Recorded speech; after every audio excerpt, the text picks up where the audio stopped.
ಎಲ್ಲರಿಗೂ ಜೈ ಭೀಮ್. ಇವತ್ತು ಭಾರತ ದೇಶದ ಇತಿಹಾಸದಲ್ಲಿ ಮಾತೆ ಸಾವಿತ್ರಿಬಾಯಿ ಫುಲೆ ಅವರ ಒಂದು ಜನ್ಮದಿನದ ಅಂಗವಾಗಿ ಇವತ್ತು ನಾವು ಮಾತೆ ಸಾವಿತ್ರಿಬಾಯಿ ಫುಲೆ ಅವರ ಒಂದು ಭಾವಚಿತ್ರಕ್ಕೆ ಎಲ್ಲ ಒಂದು ದಲಿತ ಹಿರಿಯ ಮುಖಂಡರ ನೇತೃತ್ವದಲ್ಲಿ ಮತ್ತು ಎಲ್ಲ ಸಂಘಟನೆಗಳ ಮುಖಂಡರ ನೇತೃತ್ವದಲ್ಲಿ ಮಾಲಾರ್ಪಣೆ ಮಾಡುವುದರ ಮುಖಾಂತರ ಮತ್ತು ಬಾಬಾ ಸಾಹೇಬ್ ಅಂಬೇಡ್ಕರ್ ಅವರಿಗೆ ಮಾಲಾರ್ಪಣೆ ಮಾಡುವುದರ ಮುಖಾಂತರ ಈ ಒಂದು ನಾವು ಸುದ್ದಿಗೋಷ್ಠಿ ಮಾಡಿ ಈ ಒಂದು ಕರಪತ್ರ ಬಿಡುಗಡೆ ಮಾಡ್ತಕ್ಕಂಥ ಉದ್ದೇಶವೇನೆಂದರೆ, ಭಾರತ ದೇಶದಲ್ಲಿ ಬೌದ್ಧ ಇತಿಹಾಸ ಇರ್ತಕ್ಕಂಥ ಒಂದು ಬೌದ್ಧ ನೆಲ ಆದಂಥ ನಮ್ಮ ರಾಷ್ಟ್ರದ ಬಿಹಾರದಲ್ಲಿನ ಪಾಟ್ನಾ ರಾಜ್ಯದಲ್ಲಿ ಏನು ಇದೇ ತಿಂಗಳು ಸೆಪ್ಟೆಂಬರ್ 17ಕ್ಕೆ ಪಾಟ್ನಾ ಚಲೋ ಅಂತೇಳಿ ಇಡೀ ದೇಶಾದ್ಯಂತ 8 ದಿಕ್ಕುಗಳಿಂದ ಸುಮಾರು 5 ಲಕ್ಷ ಬೌದ್ಧ ಅನುಯಾಯಿಗಳು ಮತ್ತು ಡಾಕ್ಟರ್ ಬಾಬಾ ಸಾಹೇಬ್ ಅಂಬೇಡ್ಕರ್ ಅವರ ಅನುಯಾಯಿಗಳು ಸೇರಿ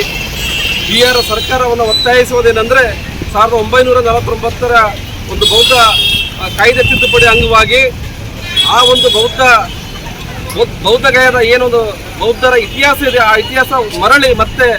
ಬೌದ್ಧರ ಒಂದು ಅಖಿಲ ಭಾರತ ಬೌದ್ಧ ಸಾಹಿತ್ಯ ಸಮಿತಿಗೆ ವಹಿಸಿಕೊಡ್ಬೇಕಂತ ಒತ್ತಾಯಿಸಿ ಭಾರತದ ಒಂದು ಮೂಲೆ ಮೂಲೆಯಿಂದ ಆ ಒಂದು ಪಾಟ್ನಾ ಚಲೋ ಯಾತ್ರೆಯಲ್ಲಿ ನಾವು ಭಾಗವಹಿಸಿದ್ದೇವೆ. ಅದರ ಭಾಗವಾಗಿ ಇವತ್ತು ಯಾದಗಿರಿ ಜಿಲ್ಲೆಯ ಸುರಪುರ ತಾಲೂಕಿನ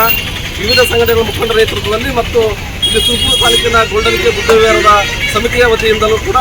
ಈ ಒಂದು ಪಾಟ್ನಾ ಚಲೋ ಅಂಗವಾಗಿ ಸುಮಾರು ಒಂದು 25ರಿಂದ 30 ಜನ ಈ ಒಂದು ತಾಲೂಕಿನಿಂದ